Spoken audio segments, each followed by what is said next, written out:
She's here. I'm here. Yeah, I'm here. Okay, I think we're ready to get started. Zach, is everybody on your end, staff-wise, is everybody in the meeting that needs to be here? You know what? Kristen's here to advance the slides, and that's the biggest thing for me. Okay. So we'll go ahead and get started. Councilmember DeLucy, do you want to go ahead and do the approval of the minutes? Yes, it's 3:03. I call the meeting to order. Let's have a roll call first. Councilmembers Mr. DeLucy, Here. Roberson, Here. Perkins. Here. Now I would like my fellow council members to take a look at the minutes of March 6, 2020, and let me know if there's any corrections or modifications. I move approval. Second. All right, we've gone ahead and approved the minutes. Now we have fiscal year 2019-20 and 2020-21 budget update. Is that Mr. Walker? That is. Yes, sir. Go right ahead. Okay, well, I want to thank the Audit and Finance Committee for gathering on short notice, and also really do need to recognize both Becky and our City 7 team for helping with technology. We're clearly living in a very altered world now, and everybody's adaptability to pull this off was much appreciated. With that said, welcome to day 20 of our COVID-19 response. And the purpose of the meeting today is really to get the Audit and Finance Committee focused on an understanding of what this event has done to impact our city finances through the first 20 days, what we're seeing through the end of the fiscal year, and then what we're starting to forecast the impact could be as we move into the new fiscal year, which begins July 1, 2020. Obviously, this is moving fast. Obviously, it seems like even by the hour, we learn more, our circumstances change. But I thought it was important that we get the committee pulled together to give you our understanding of staff, what our viewpoint is on this as it sits today. I wish I could tell you this was one big April Fool's joke, as it is the 1st of April, but unfortunately, it is not. So my objective here today is to brief the committee and begin to get some direction from all of you from a policy standpoint about how we want to advance, because there are some different options. We'll make some recommendations to you, but I want to get the committee's input before we move forward. So Kristen has done a good job of doing a lot of this data analysis, has pulled together this PowerPoint. She's going to help me advance the slides through here. If any of you have any questions along the way, please don't hesitate to me. This is a fairly short presentation, just about 12 slides, and then we can have discussion, as we move along or at the end, however you all feel comfortable. But with that, I'll go ahead and get us moving. Let me start by talking to you about where we were really on March 11th before we jumped into this. So on March 11th, things were by no means rosy, but I felt pretty good about where the city budget was, the fiscal year that runs through June 30th, 2020. We started this fiscal year with a fund balance in the general fund of about $6.5 million. Every quarter, at the end of every quarter, at the end of every 3 months, my team and I do what we call a financial forecast, where we understand how many revenues have we brought in, how have our expenses looked through each quarter, and then forecasting out through the remainder of the year, where does the budget look like it's trending. And heading into quarter one, we saw some red flags. We were projecting a $2 million shortfall in the general fund. Primarily, that was due to some revenue shortfalls that were beginning to take hold, but also because of some extraordinary public safety overtime expenses that were trending in the wrong direction. These are things that have been previously negotiated in other work agreements. They're mandatory expenses for the city, but things like minimum staffing in the fire department, those do have an extraordinary expense on the budget. So we were trending towards about a $2 million shortfall. We did not want to draw down the fund balance. Our fund balance was already not meeting our established policies. Council policy is a 16% reserve. We were already below that. We were hovering at about around an 8% reserve. So we began to take actions to try to stem the tide against that $2 million deficit. We implemented a hiring freeze. Now, that wasn't a hard and fast absolute hiring freeze, but what that was, unless a department could show us that there was a offsetting cost measure, so what maybe this offset overtime or out of position pay, we were not moving forward on filling those positions. We also really slowed down spending in a lot of other areas. Some of our planned capital programs were delayed or deferred. All these measures, again, made with the focus of trying to offset that $2 million deficit. So as we headed into March 11th, we were only projecting about a $500,000 shortfall. Now, that's still not great. I think that number would have gotten a little better as we hit the end of the fiscal year on June 30th, but our efforts were working. We were offsetting that $2 million projected shortfall.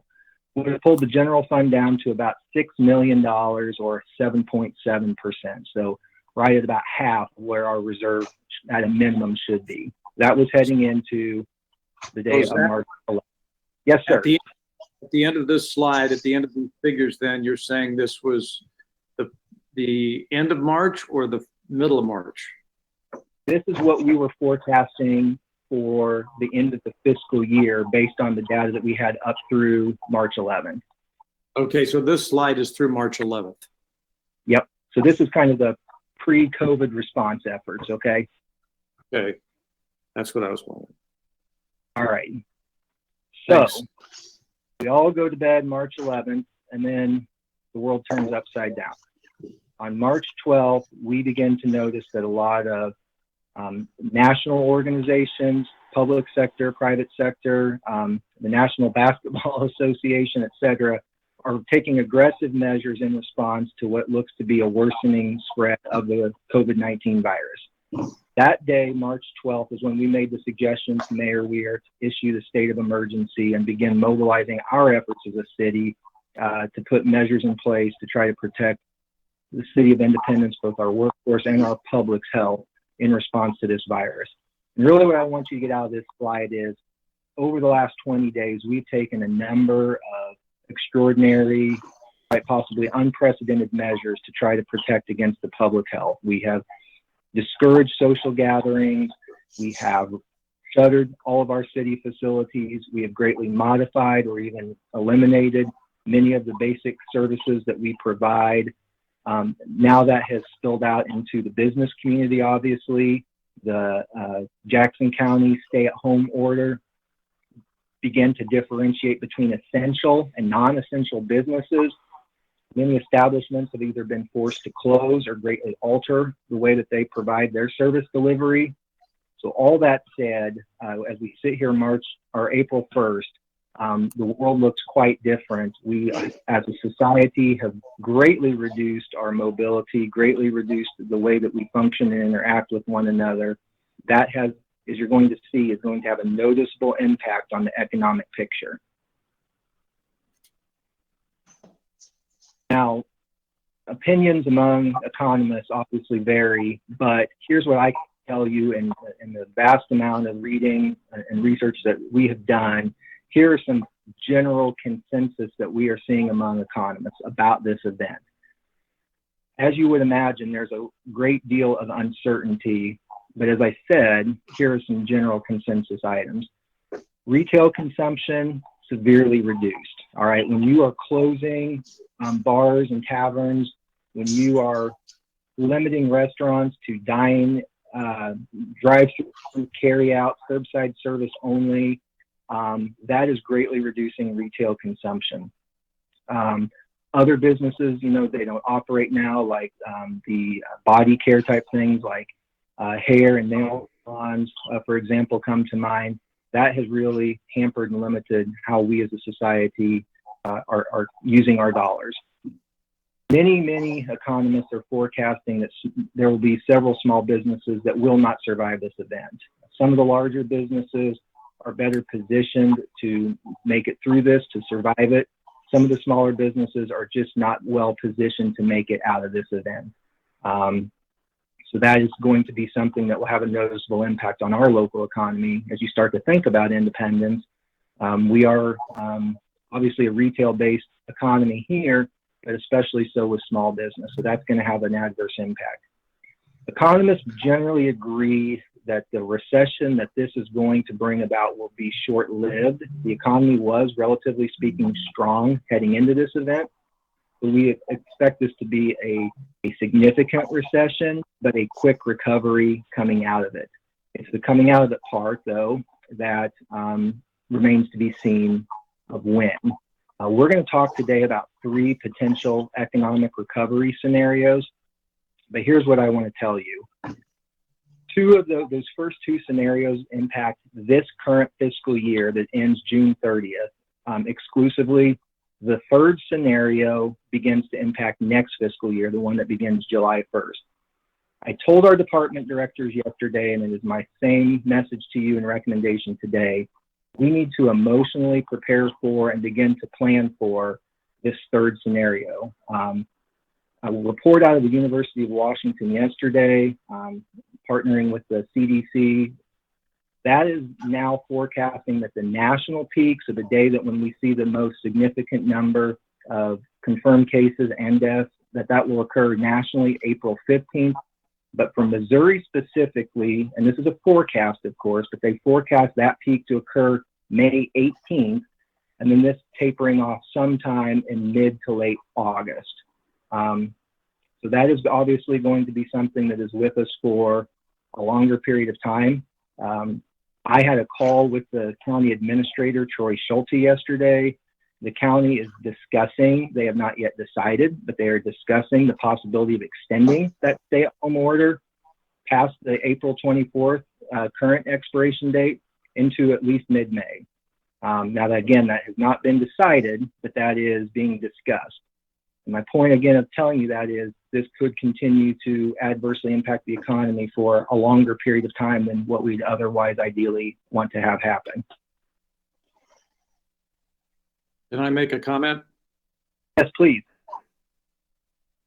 I'm afraid that part of the reason that Missouri's peak is going to be delayed, and it luckily is not near as many cases, hopefully, as New York is seeing or some of these other states, but I'm afraid it's because the governor didn't put this stay-at-home order in place for the entire state. And what I'm hearing from several folks is that some of the outstate communities, even the larger communities in outstate, like Trenton and Bolivar, are open for business. Their restaurants and everything are open.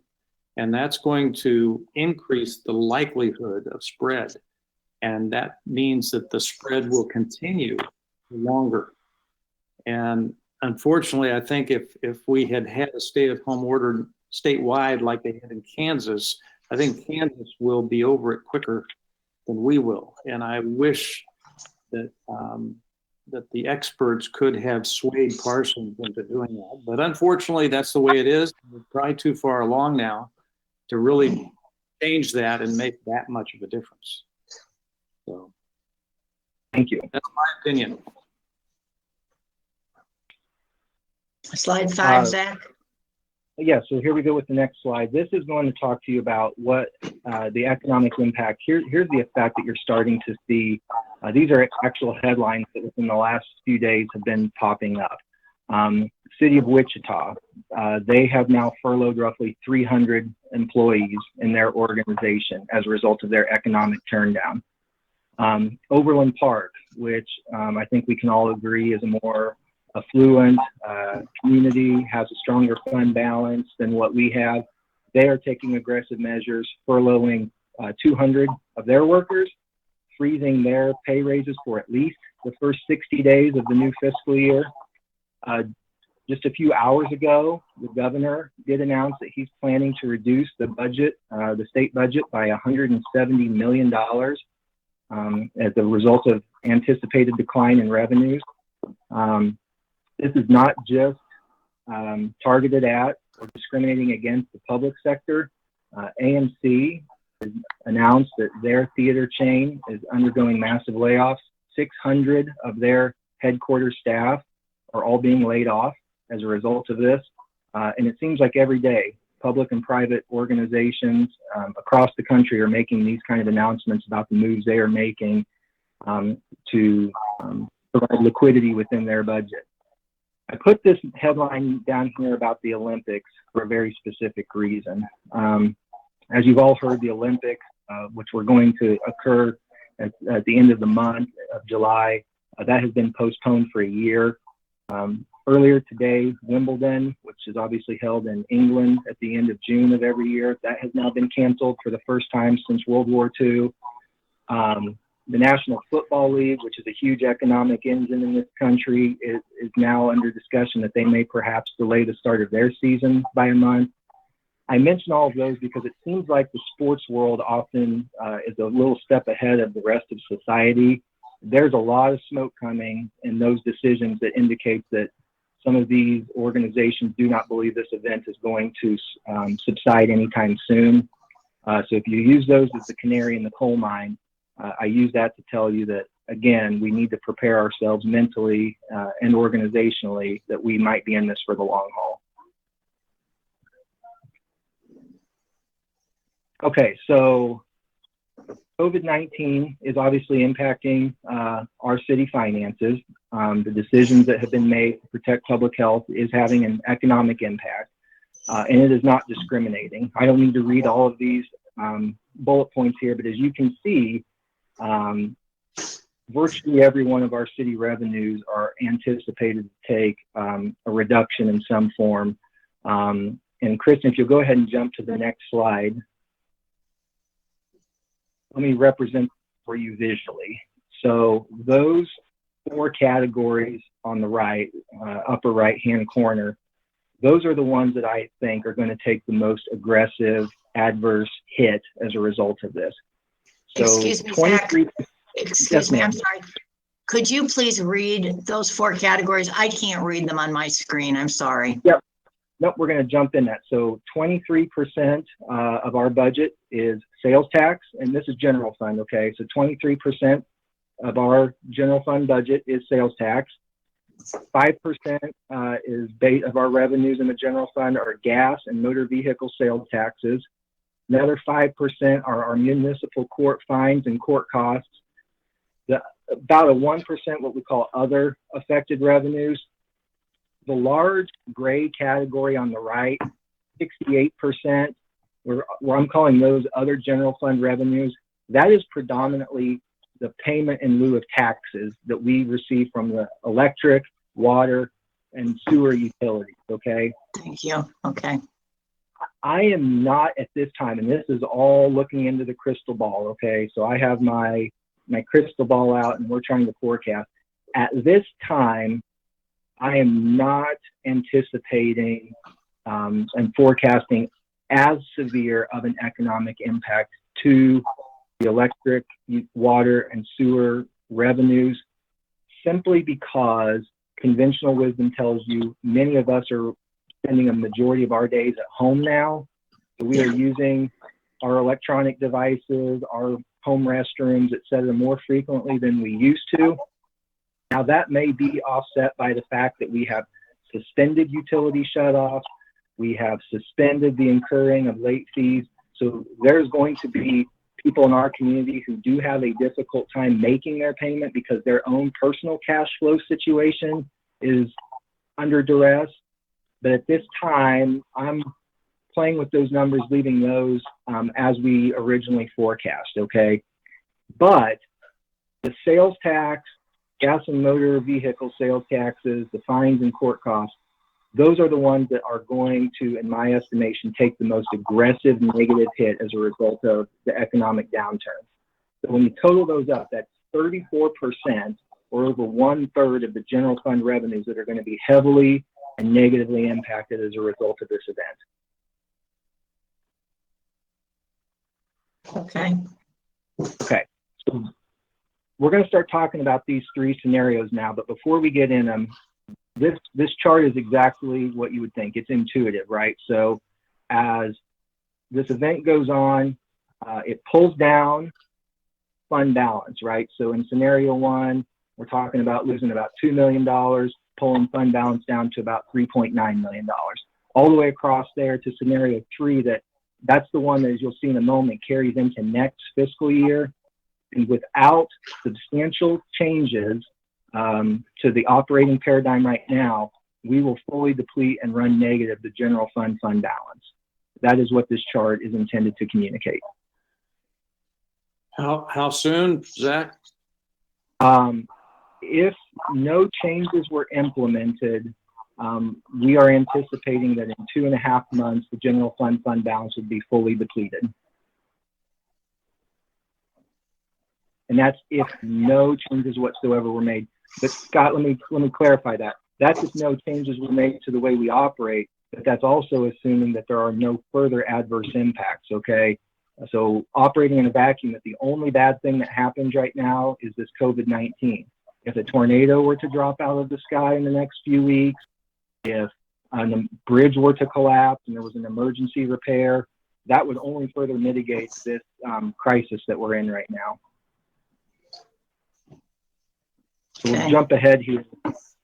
Okay, so let's talk about scenario 1, but I'm not going to spend much time here because I'm going to tell you, we made this PowerPoint 2 days ago, and this scenario already seems pretty unlikely, okay? Maybe there is a miracle that comes forward for us, and this ends by the end of this month, but I'm telling you, I don't think that's likely at this point. But even still, in this scenario, we anticipate all economic impacts are completed by the end of April. Here we would estimate a 6% decrease in our sales tax collection citywide. The general fund loses about $2 million in total revenue, which would pull fund balance down to $2.95 million, or a total fund balance of 5.1%.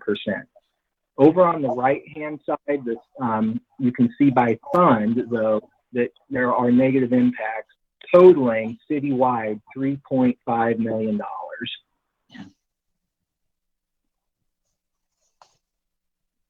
Let's talk about scenario 2. In scenario 2, this is, the peak occurs in the mid-May. Everything tapers off by the end of June. We resume activity as was normal, have a summertime recovery. In this scenario, you're going to see a 6% decrease to our sales tax collection citywide. And let me again stress, I'm really focusing on sales tax because that is 23% of the general fund revenue. And with the change in retail, that's the one that's going to take the biggest hit. So you see a 16% decrease in sales tax collection here. General fund loses $4.6 million in total revenue. Fund balance plummets to $1.4 million, which is only a 1.8% fund balance. Citywide, an $8.4 million loss. Wow. And the third scenario, we can jump to that. There we go. This is a fall recovery. And right now, if you're asking me to make a prediction, I think we're somewhere between scenario 2 and scenario 3. But scenario 3 is a fall recovery. This is things wrap up by the end of September. Life resumes as was normal. This is where you see a 16% decrease in sales tax, a 5% decrease into the next fiscal year. So you take that 16% we lost last year and 5% into the next year. General fund, it drops by $6.1 million. And another $1.5 million into the next fiscal year. So fund balance actually runs negative. And this is again assuming there are no changes. Scenario 3, you're going to lose $11 million citywide. Okay. Again, the biggest portion of that being the general fund, just slightly over $6 million. So we can jump to the last slide. This is where I want to talk to you about some of the recommendations. In our city budget, 80% of our budget is dedicated to personnel, the salary and benefits, to the men and women who come to work every day and actually perform the job duties and functions that deliver basic services to our citizens. The challenge there is that in the current fiscal year, so from where we sit today, April 1st to June 30th, there is only $4.5 million left that to be spent that isn't tied up in personnel, okay? The remaining budget is all allocated to personnel. So as you saw on those earlier slides, we would literally have to not spend another dollar and we would still end up coming short. All right, so we'd have to not buy a can of pop, a pencil, anything like that, and we'd still come up short. My message there is that's not going to be feasible. We are going to have to do something in this current fiscal year to adapt and modify our budget. I'm working with the staff. As I mentioned, I presented to the department directors yesterday. I have asked them to go in and begin identifying where we can cut this current year budget to stem the tide on spending. I also recommend to you that we do use some fund balance this year to help offset and shore up our spending for the year. And then let me talk to you about this idea of fund borrowing. In the city charter, specifically Article 8, it talks about fund borrowing. It is anticipated, it is allowed for, with some special restrictions. There has to be a business case associated with it. Now, obviously, this was far less dire circumstances, but let me give you an example of how this worked before. Several years ago, when the council wanted to accelerate the construction of the Uptown Market, the Park Sales Tax Fund took a loan from the Water Fund to accelerate the completion of that project. The justification in the business case there was that the Park Sales Tax Fund is now paying back the Water Fund a higher interest rate than what it was getting in the private sector, such that over the life of that loan, the Water Fund will make an additional $138,000 more than what they were making investing their idle funds in the private market. So if we were to do an interfund loan to the general fund, it would need to follow a similar course of action that we could justify that this was a business decision. As we know, we have to operate like a business. So those loans would need to be repaid, and repaid with interest would be my recommendation to make that justification make sense. It is my hope, though, to get through the current fiscal year without needing to tap into those an interfund loan at this time. I think with the combination of budget cuts and fund balance, we can muddle our way through. But as this begins to creep past July 1st into the next fiscal year, I don't think that that's going to be a strategy on its own that will work. And I think this interfund loan concept is going to need to be utilized to continue to float our budget. What I have told the department directors for next fiscal year, like the budget we were putting together for you that we will submit next month, the efforts that we had made over the last few years to build structural financial stability into our budget were taking hold. We are by no means flush with cash, but we weren't looking at the draconian cuts that we've done the last several years. Unfortunately, that's no longer the case.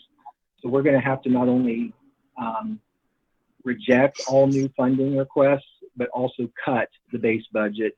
And the reason I need to cut the base budget is both to get us through this situation, but also to begin to create the cash flow and liquidity to develop long-term financial plans that rebuild our fund balance, because we are running low on that and we'll spend it down. We need to get back to this 16% fund balance, and actually we need to get well beyond that. But over and above that, like I keep saying, any interfund loan will have to be repaid.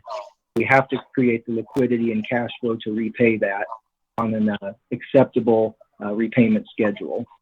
So I've got to not only create the cash flow to continue operating basic city services, but to rebuild fund balance and repay any interfund loan that we take. So Councilman DeLucy and committee members, I've talked quite a bit there. I want to go ahead and give you a chance to digest and ask questions and get a dialogue going here. But thank you. Mr. City Manager, it's Karen. How would you cut the budget further? We have put a hiring freeze for months now. We've really not purchased anything major. I don't want to furlough anybody. So do you have an idea, or are you looking for ideas? Right now, everything's on the table. I can tell you the departments are looking at ways that they can support one another. So, for example, I saw email correspondence today where one department director was reaching out to another to see if his city staff who are responsible for some mowing functions would be able to mow city facilities that he currently has on contract. So cutting those contracts and using our city employees to provide those mowing and maintenance services at city facilities. That's not big dollars, but in the scenario we're in, every dollar matters. I hear you saying you don't want to do furloughs, and that's certainly a policy decision we need to talk about, but we are costing out what savings could potentially come. I will tell you furloughs are not a structural budget saving. They are a stopgap. They only buy you cash in as long as you're willing to furlough employees. So that is not a strategy that I want to prop up on. So what I have told our departments is any further cuts at this point, and I think we can all agree, over the last few years, we've cut our budget really down to bare bones. At this point, it's going to be amputations, and it's going to be what are the city services that we as a community are now willing to permanently suspend in the interest of creating cash flow. And that's not going to be a pleasant conversation, but that's the kind of policy discussion I was hoping to get started with this committee here today. Before we move into that, Mr. Walker, you and I earlier, I asked about the fund balances in water and also in IPL. They both contain money that was earmarked for the meters that the citizens did a petition on and council revoked its ordinance. So that money, Yeah. I believe, is 10 million in IPL and 15 million in water. Right. Can that money be used as the loan? And if so, Absolutely. how much money are you talking about having a loan, and what's the interest rate, and what's the constraints on repayment? So that money absolutely can be used. My recommendation to this committee, if we go down that road, is going to be to do that in a very cautious and measured way. And here's what I mean by that. I would move those funds not just straight into the general fund, but into creating by ordinance a new fund, and we can call it whatever we want, the COVID-19 relief fund or something like that. But I would move those into a standalone fund. And if I were in your chairs as the policymakers, I would require me as your city manager to come to you each month with a revenue and expense report and show you what that shortfall was. And almost like me coming to get a line of credit or a loan from the bank, justify drawing down from those funds to float city operations. And I would do that month to month, simply that we could just measure this every 30 days and see if we're starting to come out of this recession, if we're moving past this pandemic. That would be the approach I would take to that. I'm working with the finance director right now as we speak to figure out what is the rate of return on those AMI funds presently. Like I mentioned, what we did with the water fund was we paid interest above and beyond what they were making off of those idle funds in the private sector. And that's the same, my recommendation would be the same similar approach there, that we justify this as a business decision that makes the water and electric utilities additional funds in interest than they would have made otherwise in the private sector. I understand. I was on the conference call the other day with the mayor, Councilmember Roberson, and Congressman Cleaver. And Congressman Cleaver informed us that he did this city a great service and has secured additional funds of $480,000 that's going to be coming to us hopefully within the next few weeks. Is any of that money available for what we're talking about, or is that money earmarked towards something else? Typically the community development block grant funds are restricted to a certain type of public service or public outcome.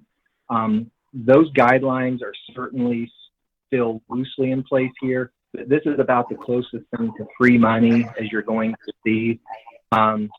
It does still need to have some tangential relationship to the COVID-19 response.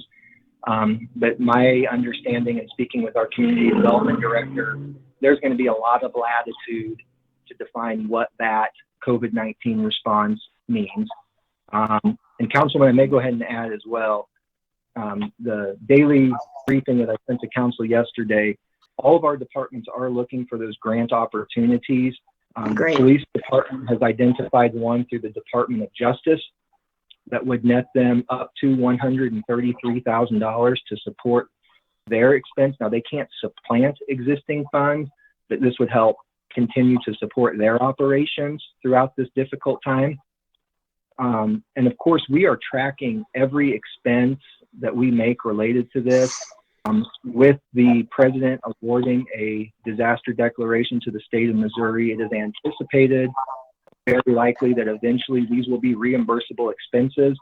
But on average, we see reimbursement for a disaster declaration 2 to 5 years down the road after the conclusion of the event. So those relief dollars won't come anytime soon. But those, I do want to say, when we talk about repaying a loan, those are funds that would eventually, we believe, flow back and would help accelerate the repayment of that as well.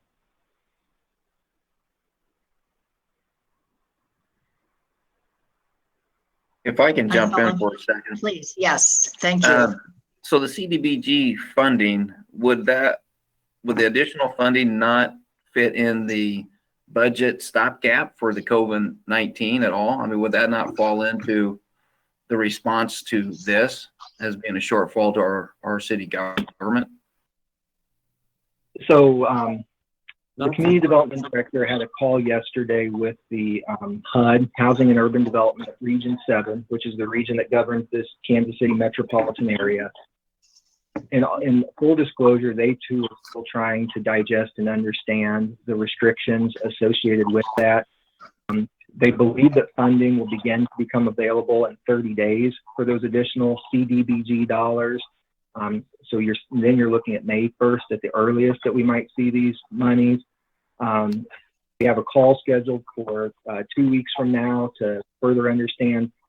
Councilman, they've given us what they call a quick guide that at a very high broad stroke level says here's some type of uses.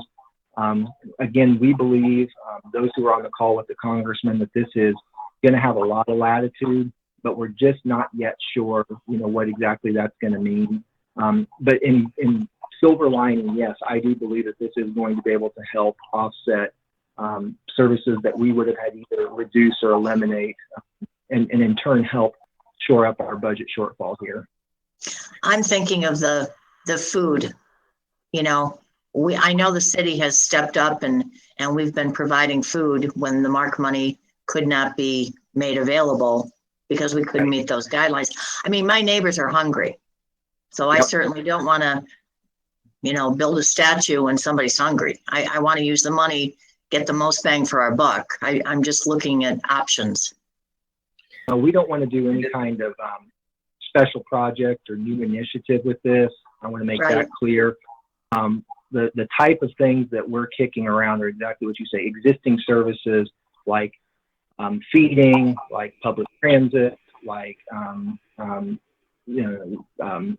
operations, things of that nature that could help otherwise would need to be eliminated or cut out of the budget. So, Congressman, have any indication on another stimulus bill that would be more geared towards municipalities and they're helping us out?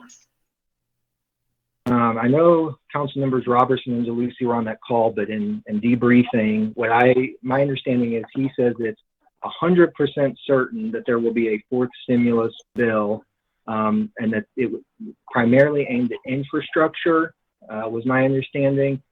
But I think the longer this goes on and the impact on cities is understood, it's going to be clearer and clearer the necessity to provide some sort of direct infusion to help support municipal operations.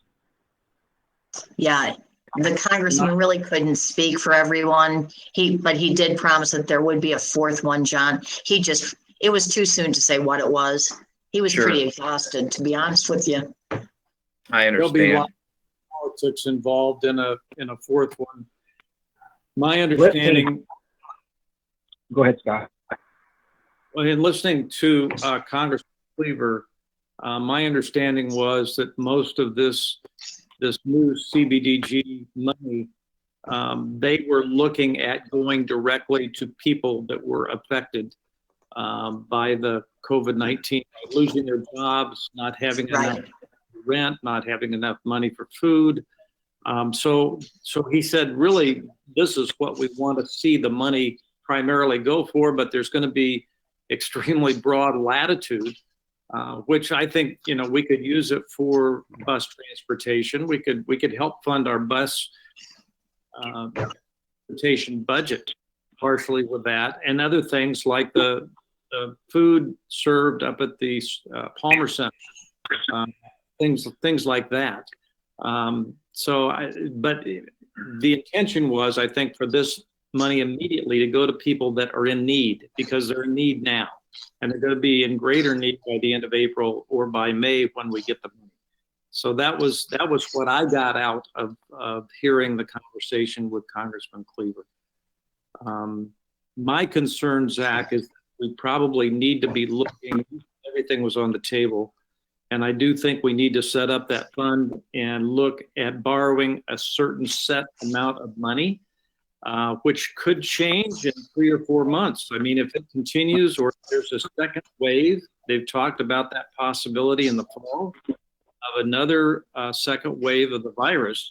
It's going to continue to affect the budget and affect everybody's ability to come back from this. So I think everything needs to be on the table, including having the worst case scenario for each department to plan on furloughs or layoffs if that has to occur. I mean, we have to have contingency plans for everything. And yeah, I think right now we can potentially set up a fund to borrow the money from the enterprise funds, and we should go ahead and do that and have that in place now. The sooner the better, for the council to set that up and give you direction to come back to the council on a monthly basis, as you said, with the reporting. Let's vote on it and get it set up, because I'm sure those enterprise funds are not drawing much more than 1% interest on the money right now anyway.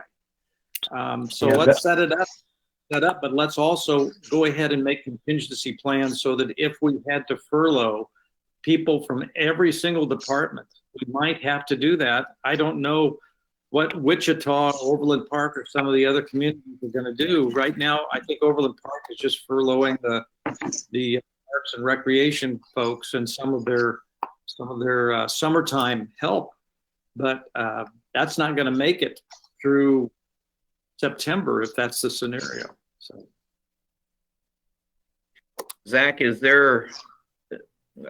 I'm with Scott on going and getting the fund set up. Is there a certain dollar amount that you feel comfortable we should draw down our undesignated fund balance to before we kick in to moving into a loan agreement?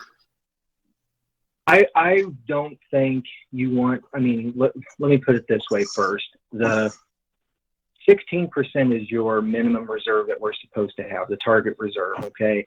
Right. And we went into this thing with half that, 8%. I don't think you want to see us going much below 5%.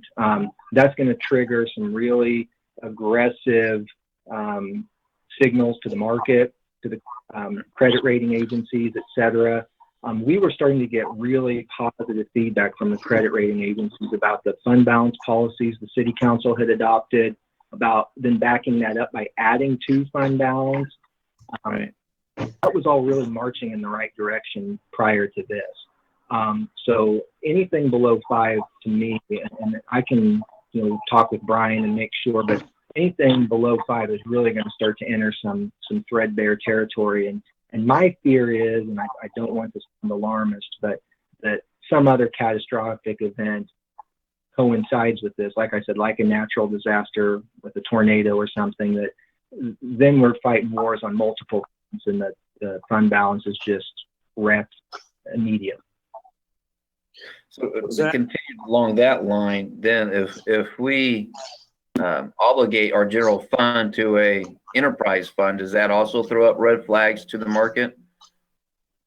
I think as long as we talked with the market when we did this with the water fund and the uptown market, as long as there's a defined repayment plan structured and set up that shows what that, and when the council adopted that ordinance to do the farmers market, it provided authorization to borrow, okay, from the water fund, and it included a repayment schedule. So we were able to say this has been formally adopted by the governing body, mandated repayment schedule. Any alterations to it will have to go back to the governing body. And so that gave bondholders, et cetera, the assurances that those funds would be replenished, and gave them a defined time in which it happened. Gotcha. Okay. So Zach, if we set up the initial fund loan, the interfund loan for, let's say, $10 million, that potentially could cover us maybe till August or September if that was needed. Is that correct? Yeah. Along with the $6 million we still have. So maybe $5 million from each of the two enterprise funds, the water and the IPL. That could be a start, absolutely. And then, like I said, my recommendation is that we as staff come to the council monthly with financial statements and a request to draw down on those funds. Let's not take any dollars out of that aren't absolutely essential, and make sure that the community, the public, is fully aware of how those funds are being allocated and utilized. I would be in favor of doing that. I think we could, if we come to an agreement on the Audit Finance Committee, I think we should recommend that to the full council. There's two issues that come to mind. The first, is this allowed under the charter? The infamous Bondurant decision. And second, I've already received some inquiries from people. Why are we hanging on to the AMI money? Why are we not dispersing it back to those ratepayers who have paid that money? Are we in a position right now to discuss either one of those questions, or is this a council discussion that we should have? Largely, your first question was about legality, and we crossed that, Fred, and I can get the information to the council as part of any legislation we do here, but we crossed that bridge with, like they mentioned, that interfund loan on the farmers market. Obviously, that was a want-to-do project, not a have-to-do. I would term this more have-to-do. In order to sustain our operating services, this is a crisis situation, but nevertheless, we have a precedent and a justification for doing it. Let me be very clear about that. This is section 8.8 of the charter. So for the folks out there that have to play charter trivia, this is section 8.8. Section 8.8 makes it clear that if you're just going to do a straight cash grab out of the fund, that has to be repaid in a year. Okay. The difference that I'm recommending here is this isn't necessary, though we are calling this a loan, this is going to be set up as a business decision for those utilities to make additional revenues that they would not have otherwise made. Almost like going out and buying a CD, if you will. So they let this thing mature over, in the case of the farmers market, that's 7-year repayment, okay? So you let this thing mature over that period, and it netted the water fund an extra $138,000. That's money that could be spent on, water department operations, capital maintenance, stemming off any need for, future rate increases, so to speak. So I'm not suggesting that this is just a go borrow $10 and hey, we'll pay you back later. This is you're going to borrow $10 and you're going to pay me interest plus back on that. Okay. Your second question, and this is truly needs to be a policy decision, but let me give you my professional recommendation as your manager. I would loan that money into this special fund that, again, has to be dispersed in a very strict and strategic way in the present tense, because failure to do so, I mean, we start eliminating services that I think are crucial to providing a city in which those utilities operate. Things like fire service, things like police service, things like street maintenance for the power and light trucks and the water trucks to drive up and down the roads, okay? Where the council can have a policy discussion is, as those funds begin to get repaid, does that go back into the fund balance of power and light, or does that get dispersed to the ratepayers? That's the kind of conversation that as we sit here on April 1st and we go through the next 3 to 5 months, I would not cut those checks to the ratepayers yet until such time as we make sure we're out of the woods on this crisis. Then the council's prerogative from there is truly a policy decision. The staff will just implement as you see fit. Can I mention 2 things about dispersing some of that money back to the ratepayers? First of all, I think the agreement was that after a year, there would be another discussion to decide whether or not the council would move ahead with AMI. That would be deferred for 1 year. That year is up in June or July, whenever it is. So that hasn't occurred yet. And secondly, the reserve fund for IPL is below what was passed by the city council. We've already spent down IPL funds down past where the reserve fund is supposed to be. The reserve fund was supposed to be around $26 million. I believe it's around 17 million or below. So it's now down below the 90-day reserve fund balance that we wanted to keep in IPL. And the first place any of that extra money should go is back into the reserve fund to bring it back up, just like the reserve fund that we're missing now in the general fund. So when that time comes, Karen, and I would say with the next council after July, after that 1 year is up, then you can discuss what you want to do with that extra money. But I would hope that you would at least fund first the reserve fund, and the same for the water department. Make sure that the water department has enough funds in case of an emergency like this. Mr. City Manager, I don't want to give you a heart failure, but another thing that has been mentioned to me is perhaps giving a credit on ratepayers' accounts. Actually, someone mentioned for giving a month bill for, they didn't specify if they meant water or IPL, but I just couldn't even imagine how the city could ever do that. I personally, my family, we do not need you to forgive our bill. God has blessed me so that I can make my IPL and my water bill. I think if the council is going to do anything to help the citizens, we have to first help the citizens who need it. So I know this is not a general policy, but I wanted to address that in our audit and finance meeting because I know it's going to be discussed on Monday. And I'd like my fellow council people to start thinking about it.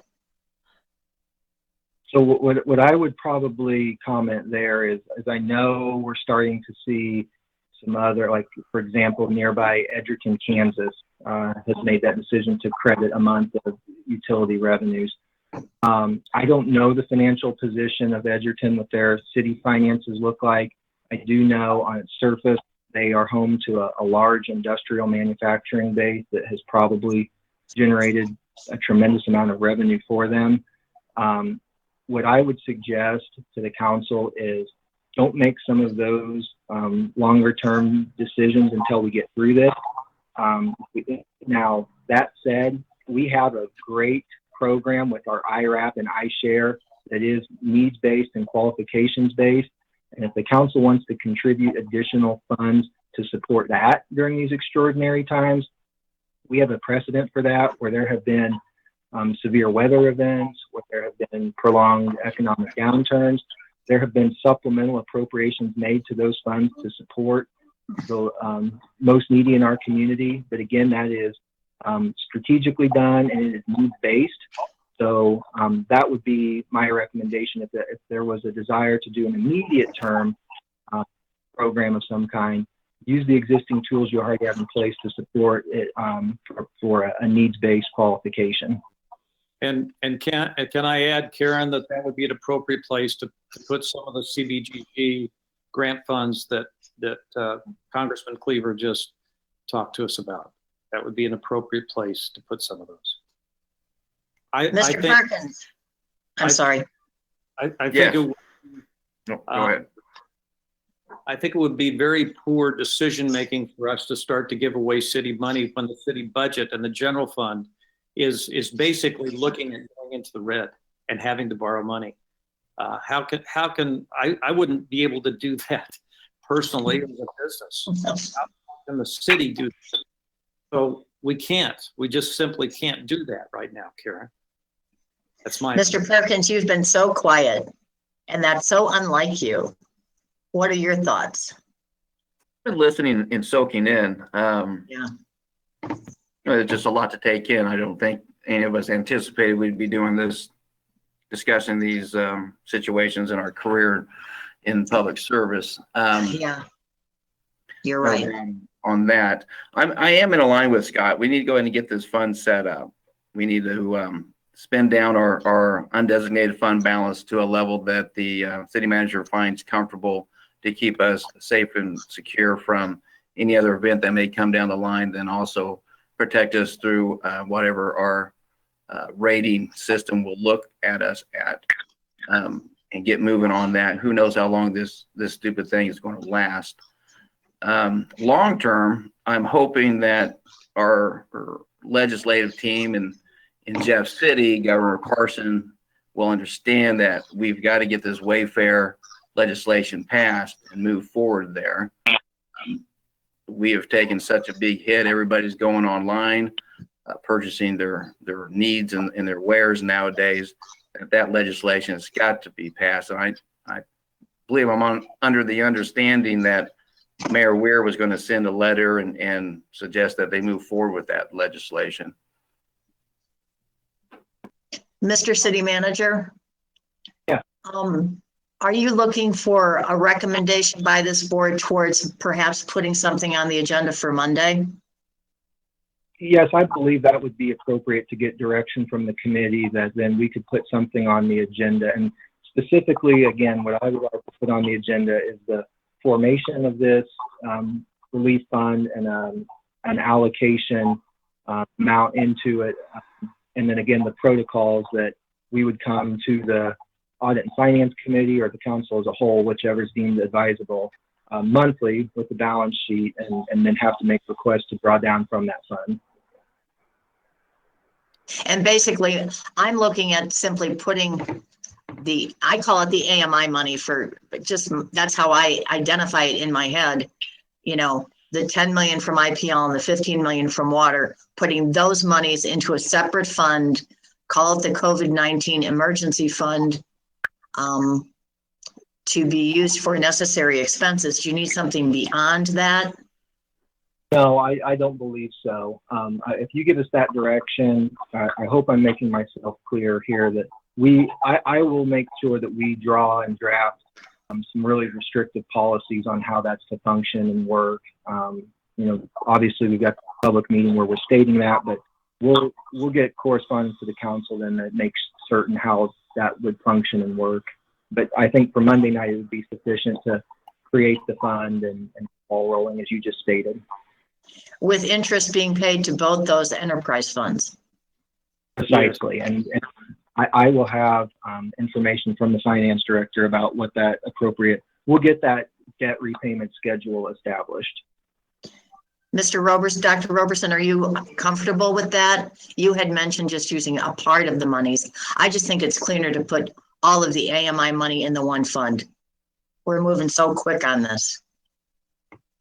Well, I was thinking 10 million from each of the enterprise funds. That would be a total of $20 million, Karen. That should easily carry us through any deficit, I would think, through September or December of this year. I just want to make sure the AMI money, we don't lose that extra 5 million in water. That's my only concern. Is If there we any keep reason the why you AMI might, money segregated, then everybody knows that's the AMI money. It's up to you, gentlemen. Well, I think it was earmarked for that, Karen, but I think water or IPL, I mean, both of them are in the process and going to have to replace meters. So it's not necessarily AMI meters, but they're going to have to replace old meters with new meters. I mean, it's going to be used eventually by something. So I don't think we have to call it AMI money. No, that's my shorthand. It was money that was earmarked for that, but it's their money that was set aside until the council decides later on whether we're going to go that direction or not. So I don't think we have to call it AMI money. It's just part of the money available from both enterprise funds. And why not borrow the same amount from each, and then the repayment will be the same to both? That's what I was thinking. And It should be more than enough. You can borrow it all just, for efficiency's sake. It can all be placed into this special allocation fund. And again, it does not mean it has to all be spent, but avoiding commingling funds, et cetera, it could all be sitting right there in a lockdown fund that we only access with the consent of and approval of council. Mr. Perkins? I'm under the impression that we should just go ahead and do the all-in scenario with the understanding and fingers crossed that we come out of this with hopefully some money left over that we can put back into its designated area. And I'm assuming, Mr. City Manager, if we're putting the 25 million in, that accounting is going to be pretty accurate on what money's drawn out of from which one, so we can replenish the either water or the IPL fund. I mean, that accounting is going to be pretty accurate on that.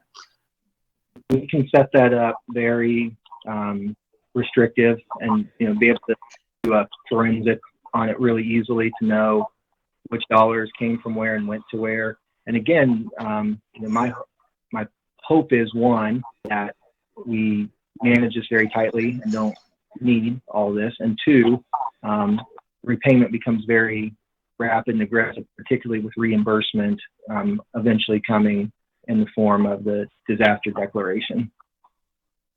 Yeah. Okay.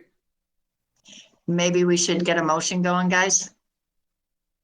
I'd make a motion. We set up a COVID-19 emergency loan fund using $10 million from IPL and $15 million from Water Department.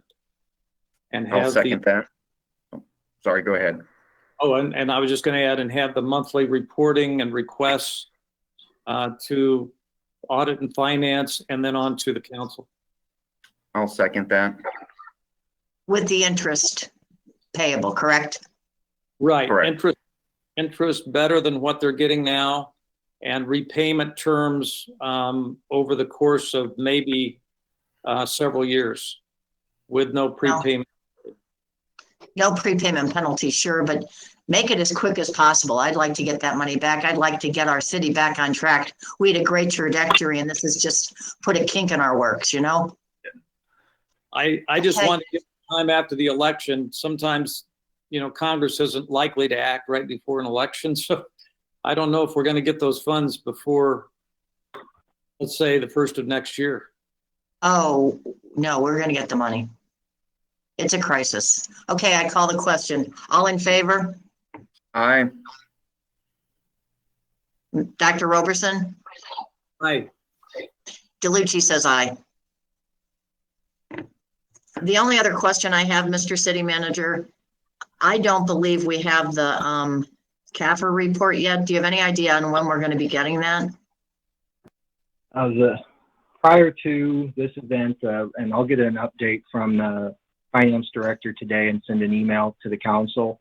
But prior to that, that had been delayed beyond its normal process due to the fact that the auditors were spending an extended period of time. As the Audit and Finance Committee will recall, the management analyst had made some initial findings from his overarching IPL report regarding payroll and timekeeping. So that has necessitated a longer review and research process. And then some other indicators have come up that necessitated more formal interviews and research. So we are on the auditor's timeline, but I will get a report from the finance director regarding where those third-party auditors are at in the process and send that email council-wide. Thank you so much, Mr. City Manager. Absolutely. Anything else, gentlemen? I don't have anything else. Thank you. Mr. City Manager, anything from you? Nothing else. Thank you for making time again and going through this. Everyone, thank you very much. And remember, we will get through this, and I really, really appreciate all your hard work today. Thank you. Okay, Thanks, thank you. gang. See you Monday night. Yep. Thank you.